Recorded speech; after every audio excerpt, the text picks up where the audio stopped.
নমস্কাৰ বন্ধু আৰু বান্ধৱীসকল, আজিৰ এই ভিডিঅ'টোৰ জৰিয়তে আপোনালোকৰ লগত আলোচনা কৰিম 2025 চনৰ মাৰ্চ মাহত আপোনালোকে যিসকল হিতাধিকাৰীয়ে চৰকাৰী ঘৰ লাভ কৰিবলৈ সেলফ জিঅ' টেগিং কৰিছিলে বা আপোনালোকৰ পঞ্চায়তৰ পৰা মানুহবিলাকে আহি আপোনালোকৰ ঘৰত জিঅ' টেগিং সম্পন্ন কৰিছিলে। আপোনাৰ যিটো পুৰণি ঘৰ আছিলে সেই পুৰণি ঘৰখনৰ ফটো এখন লৈছিলে, আপুনি যিটো ঘৰত বসবাস কৰি আছে সেই ঘৰখনৰ এখন ফটো লৈছিলে।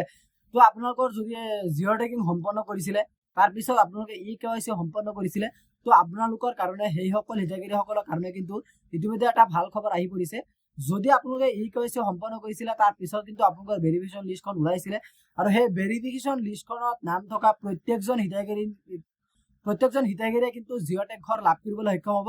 আৰু সেই লিষ্টখনত নাম থকা প্ৰত্যেকজন হিতাধিকাৰী কিন্তু আপোনালোকে ধৰি লওক বৰ্তমান আপোনালোকৰ যিটো বাজেট আৰু ডিজাইনটো আপোনালোকে ওলাইছে, অৰ্থাৎ আপোনালোকৰ জিঅ' টেগিং ঘৰৰ বাজেটটো কিমান টকাৰ হ'ব, ডিজাইনটো কেনেকুৱা ডিজাইনৰ ঘৰ হ'ব, কেতিয়া আপোনালোকে লাভ কৰিব পাৰিব, গোটেইখিনি কিন্তু আজিৰ ভিডিঅ'টোৰ সন্দৰ্ভত আপোনালোকৰ লগত গোটেই প্ৰচেছটো আপোনালোকক মানে ভাঙি পাতি দেখুৱাই দিম যে আপোনালোকৰ বাজেট কেনেকুৱা ধৰণৰ হ'ব, কেতিয়া ঘৰখন লাভ কৰিব পাৰিব, কিমান টকা বাজেটৰ ঘৰ লাভ কৰিব পাৰিব, কোন ডিষ্ট্ৰিক্টত আপুনি কেনেকুৱা ডিজাইনৰ ঘৰ লাভ কৰিব পাৰিব, কিমান টকা বাজেটৰ ডিষ্ট্ৰিক্ট অনুসৰি কিন্তু আপোনালোকৰ বাজেট আৰু ডিজাইনটো বেলেগ বেলেগ ধৰণৰ হ'ব।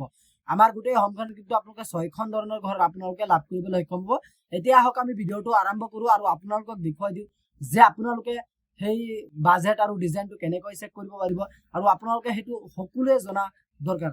আহক আমি ভিডিঅ'টো আৰম্ভ কৰোঁ। আপোনালোকে জিঅ' টেগ ঘৰৰ বাজেট আৰু ডিজাইনটো চেক কৰিবলৈ হ'লে প্ৰথমতে কিন্তু আপোনালোকে চাব এইটো ভিডিঅ'ৰ ডিছক্ৰিপশ্যনত মোৰ হোৱাটছআপ চেনেলৰ লিংক দিয়া হৈ আছে। মোৰ হোৱাটছআপ চেনেল কিন্তু আপোনালোকে এই PDF টো গোটেইখিনি আপোনালোকে পাই যাব। তো PDFত কিন্তু গোটেইখিনি উল্লেখ কৰা থাকিব যে আপোনালোকে কিমান টকাৰ ঘৰ পাব, কোন ডিষ্ট্ৰিক্টত কেনেকুৱা ডিজাইনৰ ঘৰ পাব, কোনসকলে লাভ কৰিব পাৰিব, গোটেইখিনি কিন্তু আপোনালোকে ইয়াতে চেক কৰিব পাৰিব।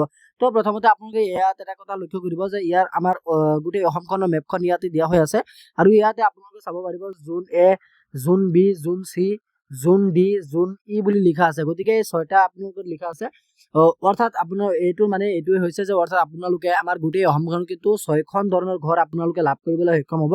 এতিয়া প্ৰথমতে আপোনালোকে যদি তলফালে স্ক্ৰল ডাউন কৰে ইয়াতে আপোনালোকে চেক কৰিব পাৰিব যে ইয়াত আপোনালোকক লিখা হৈছে আছাম হাউজিং টাইপোলজিছ এট এ গ্লিয়েন্স। গতিকে ইয়াত কোৱা হৈছে যে আপোনালোকৰ মানে চৰকাৰী ঘৰৰ যিটো ডিজাইন আৰু বাজেট বা আপোনালোকৰ ঘৰখন কেনেকুৱাকৈ উঠাব লাগিব, কেনেকুৱা ফটো উঠাব লাগিব বা কিমান টকা পাব, কিমান টকাৰ আপোনালোকে কি কিনিব লাগিব, গোটেইখিনি কিন্তু আপোনালোকৰ এইটো ভিডিঅ'ৰ এইটো মানে হেৰিতে আপোনালোকে এইটো মানে যিটো PDF আছে PDFতে আপোনালোকে গোটেইখিনি পাই যাব। তো প্ৰথমতে আপোনালোকে ইয়াত চাব যে AS01, AS02, AS03, AS04, তাৰপিছত আপোনালোকে তলফালে স্ক্ৰল ডাউন কৰিব, ইয়াত চাব AS05 আৰু AS06।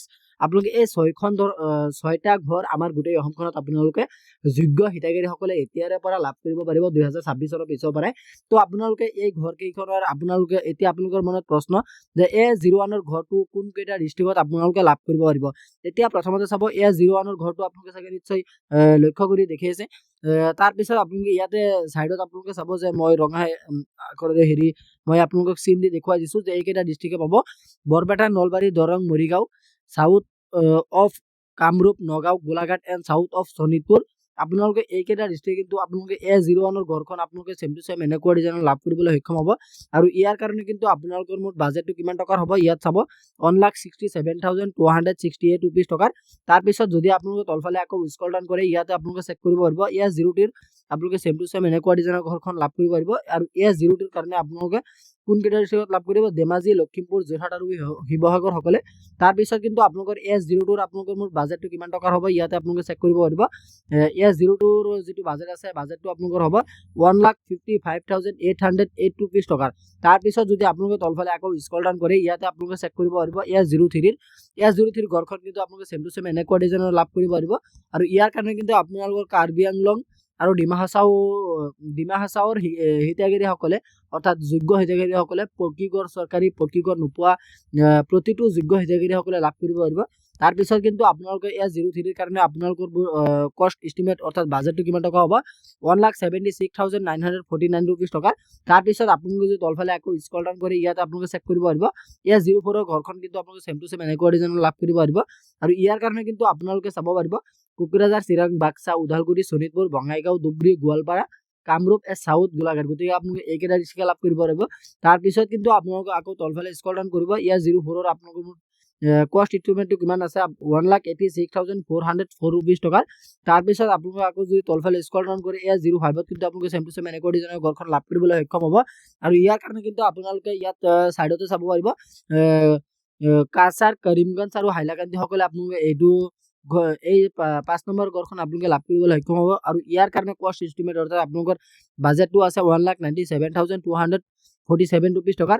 ইয়াৰ লগতে আপোনালোকক আৰু এটা ইম্পৰ্টেণ্ট কথা জনাই দিওঁ যে আপোনালোকে এতিয়াৰে পৰা যিসকল হিতাধিকাৰীয়ে চৰকাৰী ঘৰ লাভ কৰিব বা বৰ্তমান আপোনালোকে কিছুমানে লাভ কৰি আছে, এটা কিস্তি বা দুটা কিস্তি আপোনালোকে লাভ কৰিছে, তো সেইসকল হিতাধিকাৰী কিন্তু এতিয়াৰে পৰা তেওঁলোকৰ মানে গোটেইখিনি পইচা অৰ্থাৎ গোটেইখিনি কিস্তি অহাৰ পিছত আপোনালোকে জব কাৰ্ডত এতিয়াৰে পৰা আপোনালোকে যেতিয়া নেকি আপোনালোকৰ পঞ্চায়ত কামত লগাই দিব বা হেৰিত লগাই দিব, ডিমাণ্ড দি দিব, তাৰ পিছতে কিন্তু আপোনালোকৰ যিটো পইচা আছে সেই 30,000 টকাকৈ আপোনালোকক এক্সট্ৰাকৈ দিয়া হ'ব। সেইটো আপোনালোকৰ চৰকাৰী ঘৰখন উঠোৱাৰ কাৰণে লেবাৰ মিস্ত্ৰীৰ খৰচা হিচাপে আপোনালোকৰ জব কাৰ্ডত সেই পইচাখন প্ৰদান কৰা হ'ব চৰকাৰৰ তৰফৰ পৰা। গতিকে আপোনালোকে এই কথাটো মনত ৰাখিব, যিমান টকা বাজেট নহওক কিয় আপোনালোকে কিন্তু 30,000 টকা এক্সট্ৰাকৈ আপোনালোকে লাভ কৰিব পাৰিব। আৰু এয়া 03 কিন্তু আপোনালোকে চেম টু চেম এনেকৈ ডিজাইনৰ আপোনালোকে ঘৰখন লাভ কৰিবলৈ সক্ষম হ'ব। ইয়াৰ কাৰণে কিন্তু আপোনালোকে কাৰ্বি আংলং আৰু ডিমা হাছাও সকলে কিন্তু আপোনালোকে চেম টু চেম এনেকৈ ডিজাইনৰ ঘৰখন লাভ কৰিবলৈ সক্ষম হ'ব। আৰু ইয়াৰ কাৰণে কিন্তু আপোনালোকৰ মুঠ কষ্ট ইনষ্ট্ৰুমেণ্টটো আপোনালোকৰ কিমান আছে 1,86,714 ৰুপিজ টকাৰ আপোনালোকৰ কষ্ট ইষ্টিমেটটো হ'ব।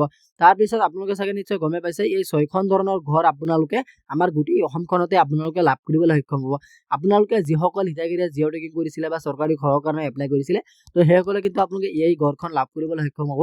গতিকে আজি ইমানখিনি আছিলে আপোনালোকক দিবলগীয়া ইনফৰমেশ্যন। আশা কৰিছোঁ ভিডিঅ'টো চাই ভাল পালে। যদি ভিডিঅ'টো চাই ভাল পালে তেন্তে ভিডিঅ'টোত এটা লাইক কৰি দিব। আৰু আপুনি যদি আমাৰ চেনেলটো প্লিজ আপুনি আমাৰ চেনেলটো ছাবস্ক্ৰাইব কৰিবলৈ নাপাহৰিব। ধন্যবাদ থাকিল সকলোলৈ। জয় আই অসম।